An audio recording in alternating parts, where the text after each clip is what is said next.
शुरुआत करते हैं मंदिर तोड़ने से। तो आपको पता होगा अभी अभी दिल्ली में एक रोड का नाम बदला गया था। कौन सा रोड था? अकबर का तो अभी बदलने वाले हैं, आपने पहले से बदल, औरंगज़ेब रोड। और औरंगज़ेब का रोड का नाम बदलने के पहले उन्होंने कहा औरंगज़ेब वेरी बैड, बाकी चीज़ें तो थी, धर्मांतरण भी उसने कराए, पर उसने हमारे मंदिरों को तोड़ा। अब मैं बड़ा कंफ्यूज हो गया, तो मैं फिर हिस्ट्री पढ़ने लग गया कि औरंगज़ेब ने कौन से मंदिर तोड़े। पर वो पढ़ते समय मेरे दिमाग में 4 चीज़ें पता चली मोटे तौर पे। पहले पता चला कि औरंगज़ेब ने काशी में भगवान विश्वनाथ के मंदिर को तोड़ा था, वेरी बैड। पर साथ में एक और बात पता चली, वो बात पता चली गुवाहाटी आसाम के पास कामाख्या देवी का मंदिर है, उस मंदिर को उसने दान दिए। उज्जैन में महाकाल का मंदिर है, उसको भी दान दिए। वृंदावन में भगवान कृष्ण का मंदिर है, उसको भी दान दिए। तो मैं कौन सी बात को लेकर चलूँ, मंदिर तोड़ने वाली कि मंदिर को दान देने वाली? दोनों बातें हैं, नंबर 1। तीसरा मुझे बड़े आश्चर्य की बात पता चली कि औरंगज़ेब ने मस्जिदों को तो दान दिया ही था, पर उसने मस्जिदें तोड़ी भी सही। कम से कम एक मस्जिद मुझे पता चली जो उसने तोड़ी थी। और ये मस्जिद कौन सी थी? पहले उसके मस्जिद तोड़ने की बात से ही अपन अपनी बात को शुरुआत करते हैं। एक बार क्या हुआ, गोलकुंडा के नवाब ने, तानाशाह ने औरंगज़ेब को 3 साल तक लगान नहीं दिया। औरंगज़ेब कौन है? महाराजा। तानाशाह कौन है? राजा। ठीक है, तो तानाशाह ने 3 साल तक लगान नहीं दिया। अब ये समाज में टैक्स कैसे चलता है? सबसे नीचे टैक्स देने वाला कौन होता है? किसान। किसान किसको टैक्स देता है? जमींदार को। जमींदार किसको टैक्स देता है? राजा को। राजा किसको देता है? महाराजा को। औरंगज़ेब कौन है? महाराजा। तानाशाह कौन है? राजा।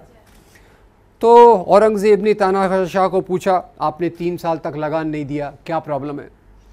तानाशाह ने कहा, हुजूर मेरे राज्य में अकाल, ड्राउट है, जैसे हमारे महाराष्ट्र में चल रहा है, मराठवाड़ा में चल रहा है। मेरी प्रजा मुझे लगान नहीं दे रही, तो मैं आपको लगान कहाँ से दूँ? औरंगज़ेब बड़ा चालाक। औरंगज़ेब ने अपने जासूस को भेजा और पता लगाया कि तानाशाह ने अपनी सारी संपत्ति एक मस्जिद के नीचे छुपा के रखी है। आगे की बात नहीं बताया तो चलेगा क्या? क्या करेगा औरंगज़ेब? फौज को भेजेगा, मस्जिद को तोड़वाएगा। तो अब मैं आपसे पूछना चाहता हूँ, हम केवल औरंगज़ेब के मंदिर तोड़ने की बात को पकड़ के चलते हैं। औरंगज़ेब ने मंदिर बनाए, वो हम भूल रहे। औरंगज़ेब ने मस्जिद तोड़ी, वो हम भूल रहे। औरंगज़ेब ने मस्जिदों को दान दिया, वो हम भूल रहे। मोटे तौर पे मैं आपसे ये पूछना चाहता हूँ, राजा लोग राज्य क्यों करते थे? होल्ड ऑन, राजा लोग why were kings ruling? Option A, राजा लोग राज्य करते थे धर्म के नैतिक मूल्यों के लिए। बी, राजा लोग राज्य करते थे सत्ता और संपत्ति के लिए। ए या बी? बी। और हमारे मन में क्या चल रहा है? हमारे हिंदू राजा वेरी गुड यार, तुम्हारे मुस्लिम राजा वेरी बैड। एक सरल फार्मूला है, पाकिस्तान में जाओ तो फार्मूले को उल्टा कर देंगे। क्या कर देंगे? मुस्लिम राजा एक्सीलेंट, हिंदू राजा कॉवर्ड। तो ये हमारे जो देखने का तरीका हुआ है, जो राजा को हम धर्म के चश्मे से देखते हैं, ये सही है या गलत है, ये मैं आपसे पूछना चाहता हूँ। और इसमें ये भी बताना चाहता हूँ कि ये दृष्टिकोण हमारे सामने कैसे आया। इसको कहते हैं इतिहास का सांप्रदायिकरण, कम्युनलाइजेशन ऑफ हिस्ट्री। और कम्युनलाइजेशन ऑफ हिस्ट्री ये कब से चालू होती है? ये चालू होती है 1857 की लड़ाई के बाद। 1857 आपको याद होगा सबको? 1857 की लड़ाई, हाँ, पहली क्रांति।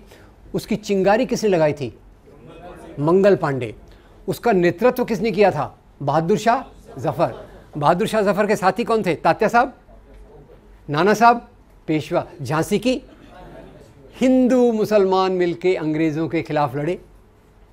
अंग्रेज़ों की सत्ता डगमगा गई और अंग्रेज़ों ने तब सोचा, अगर हमको यहाँ राज्य करना है तो कौन सी नीति लगाना पड़ेगा? Divide and rule. और वहाँ से उन्होंने जो इतिहास लिखाया वो अलग अलग रूप में पाकिस्तान में उसको एक रूप दिया गया, यहाँ दूसरा रूप दिया गया।